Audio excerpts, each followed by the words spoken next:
കർത്താവായ യേശുവെ സ്തോത്രം. വേർഡ് ഓഫ് ക്രൈസ്റ്റ് ചർച്ചിൻ്റെ ഓൺലൈൻ സൺഡേ സ്കൂൾ ക്ലാസ്സിലേക്ക് എല്ലാവർക്കും സ്വാഗതം.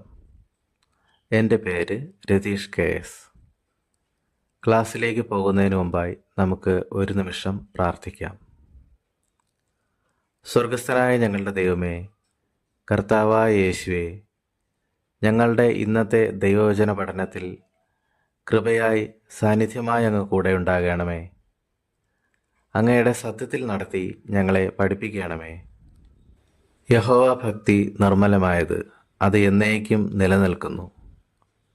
ദൈവാത്മാവ് നടത്തുന്നവർ ഏവരും ദൈവമക്കളാകുന്നു. ദൈവം തന്നെ അനുസരിക്കുന്നവരെ പരിപാലിക്കുന്നു. പ്രിയപ്പെട്ട കൂട്ടുകാരെ, മഴ പെയ്യുന്നത് നിങ്ങൾ കണ്ടിട്ടുണ്ടാകും. ആ ശബ്ദം കേൾക്കാനും നല്ല രസമാണ് അല്ലേ? മഴയെക്കുറിച്ചുള്ള കാലാവസ്ഥ മുന്നറിയിപ്പുകൾ നിങ്ങൾക്ക് പരിചയമുണ്ടായിരിക്കും. എന്നാൽ ശക്തമായ മഴ, പ്രളയം പോലെയൊക്കെ സംഭവിച്ചാൽ ജനജീവിതം വളരെ കഷ്ടത്തിലാകും. ജീവനും സ്വത്തിനുമൊക്കെ ഭീഷണിയായി അത് ഭവിക്കും.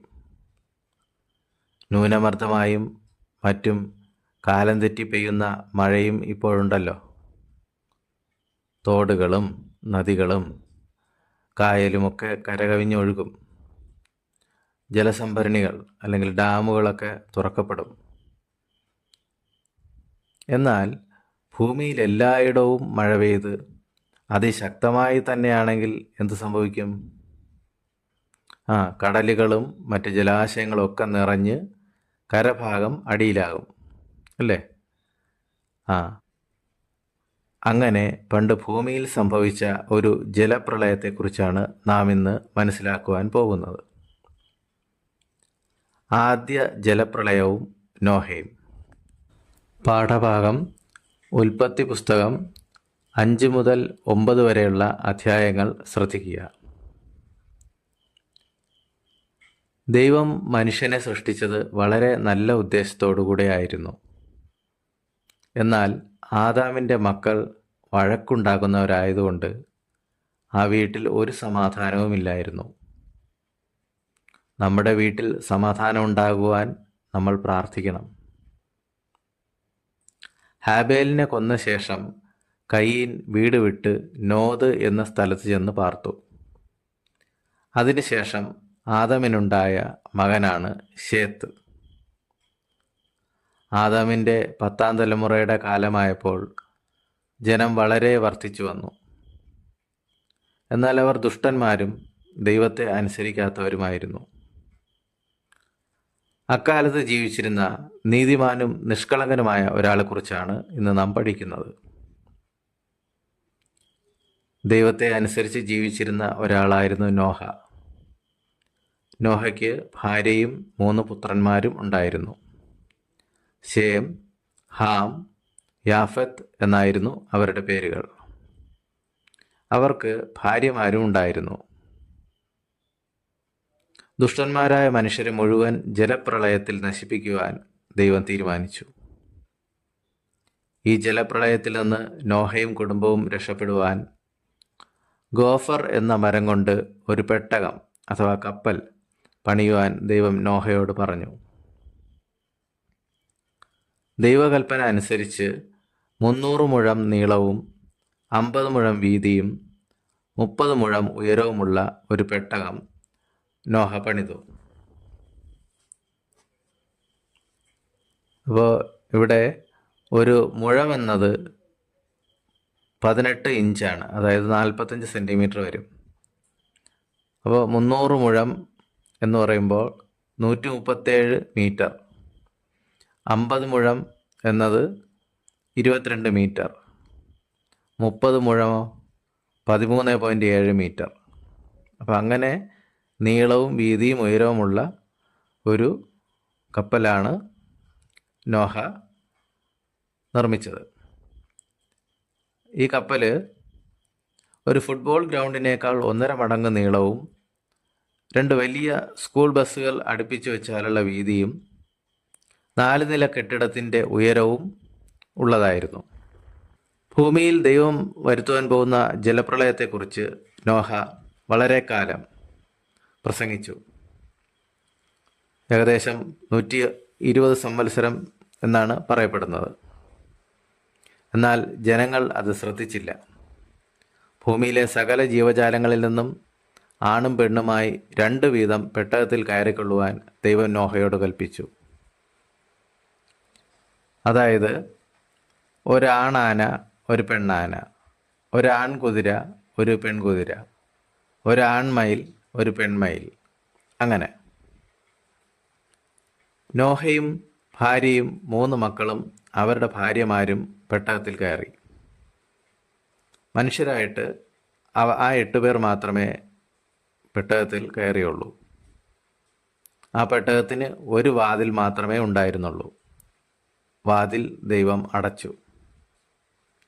എല്ലാ മൃഗജാലങ്ങളിൽ നിന്നും ഈരണ്ടും പെട്ടകത്തിൽ കയറി. അവർക്കെല്ലാമുള്ള ഭക്ഷണവും നോഹ കരുതിയിരുന്നു.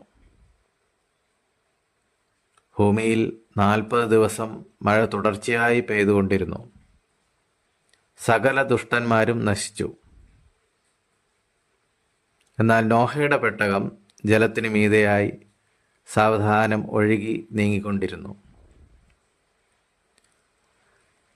ഏകദേശം 150 ദിവസങ്ങളോളം, 5 മാസം, വെള്ളം ഭൂമിയിൽ പൊങ്ങിക്കൊണ്ടിരുന്നു. ഏറ്റവും ഉയരമുള്ള കൊടുമുടിയിൽ നിന്ന് പോലും 15 മുഴം ഉയരത്തിൽ വെള്ളം ഉണ്ടായിരുന്നു. അതായത് ഏകദേശം 7 മീറ്ററോളം പൊക്കത്തിൽ തന്നെ. ക്രമേണ വെള്ളം കുറഞ്ഞു. നോഹ ഒരു കാക്കയെയും പ്രാവിനെയും പുറത്തയച്ചു. വെള്ളം കുറയുന്നത് മനസ്സിലാക്കി. പെട്ടകം അരാരാത്ത് എന്ന പർവ്വതത്തിൽ ഉറച്ചു. നോഹയും കുടുംബവും ഭൂമിയിലിറങ്ങി. അവർ ആശ്വാസവും സമാധാനവും സന്തോഷവുമുള്ളവരായി. ദൈവം തങ്ങൾക്ക് നൽകിയ രക്ഷയ്ക്ക് നന്ദി സൂചകമായി നോഹ ദൈവത്തിന് യാഗമർപ്പിച്ചു. ദൈവത്തെ അനുസരിച്ച നോഹയ്ക്ക് എത്ര വലിയ അനുഗ്രഹമാണ് ലഭിച്ചത്. എന്നാൽ നോഹയുടെ മുന്നറിയിപ്പ് അവഗണിച്ചവർ എല്ലാം നശിക്കുകയും ചെയ്തു. പ്രിയ കൂട്ടുകാരെ, നമുക്കും ദൈവത്തെ അനുസരിക്കാം. ദൈവം അറിയിക്കുന്ന മുന്നറിയിപ്പുകളെ അവഗണിക്കരുത്. ഇനി ചില ചോദ്യങ്ങളാണ്. കൂട്ടുകാർക്ക് ഉത്തരം അറിയാമായിരിക്കും, ഇല്ലെങ്കിൽ ശ്രദ്ധിച്ച് മനസ്സിലാക്കുക. ഒന്നാമത്തെ ചോദ്യം: ദൈവം ആദ്യമായി സൃഷ്ടിച്ച മനുഷ്യൻ്റെ പേരെന്ത്? എന്താണ്? ആദാം അല്ലേ? ഇനി രണ്ടാമത്തെ ചോദ്യം: കയീൻ ഹാബേലിനെ കൊന്ന ശേഷം വീട് വിട്ട് അന്യദേശത്ത് പോയി. അതിനുശേഷം ആദാമിനുണ്ടായ മകൻ്റെ പേരെന്ത്? അതെ, ഷേത്ത് അല്ലേ? ഇനി മൂന്നാമത്തെ ചോദ്യം: ആദാമിൻ്റെ 10ാം തലമുറയിൽ ദൈവത്തെ അനുസരിച്ച് ജീവിച്ച ഭക്തനായ ഒരു വ്യക്തി ഉണ്ടായിരുന്നു. ആ വ്യക്തിയുടെ പേരെന്താ? നോഹ അല്ലേ? ഇനി നാലാമത്തെ ചോദ്യം: നോഹയുടെ കാലഘട്ടത്തിലെ ദുഷ്ടരായ മനുഷ്യരെ ഇല്ലാതാക്കുവാൻ ദൈവം തീരുമാനിച്ച മാർഗമെന്ത്? എന്താണ്? ഇനി ഒരു ജലപ്രളയം ഉണ്ടാക്കാം എന്ന് ദൈവം തീരുമാനിച്ചു. അഞ്ചാമത്തെ ചോദ്യം: ദൈവകൽപ്പന പ്രകാരം നോഹ ഏത് മരത്തിൻ്റെ തടി ഉപയോഗിച്ചാണ് പെട്ടകം അഥവാ കപ്പൽ പണിതത്? ഏത് മരത്തിൻ്റെയാണ്? നിങ്ങൾക്കറിയാം, ഗോഫർ മരം അല്ലേ? ഇനി ആറാമത്തെ ചോദ്യം: നോഹയുടെ പെട്ടകത്തിൻ്റെ നീളവും വീതിയും ഉയരവും എത്ര? 300 മുഴം നീളം, 50 മുഴം വീതി, 30 മുഴം ഉയരം അല്ലേ?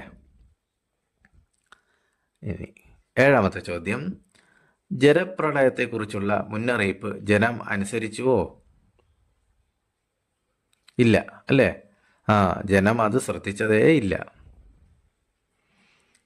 ഇനി എട്ടാമത്തെ ചോദ്യം: സകല ജീവജാലങ്ങളിൽ നിന്നും എത്ര വീതം പെട്ടകത്തിൽ കയറി? ഓരോ ഇനത്തിൽ നിന്നും ആണും പെണ്ണുമായി 2 വീതം, അല്ലേ?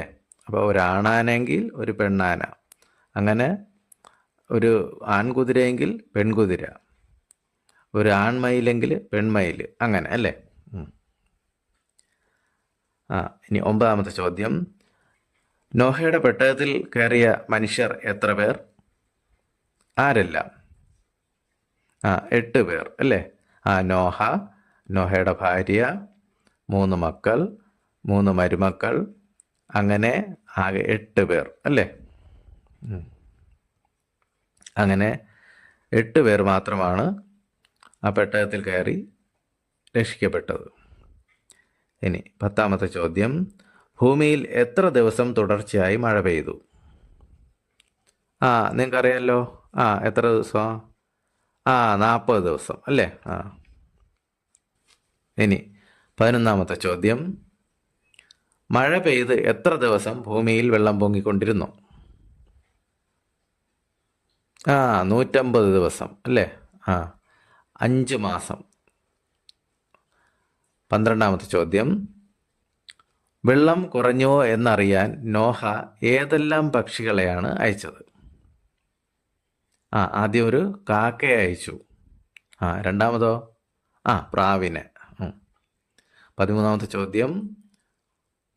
ഒടുവിൽ പെട്ടകം ഏത് പർവ്വതത്തിലാണ് ഉറച്ചത്? ഒന്ന് ഓർത്ത് നോക്കിയേ. അരാരാത്ത് അല്ലേ? ഇനി 14ാമത്തെ ചോദ്യം. തങ്ങളെ രക്ഷിച്ച ദൈവത്തിന് നന്ദി പറഞ്ഞുകൊണ്ട് നോഹ എന്താണ് ചെയ്തത്? എന്ത് ചെയ്തു?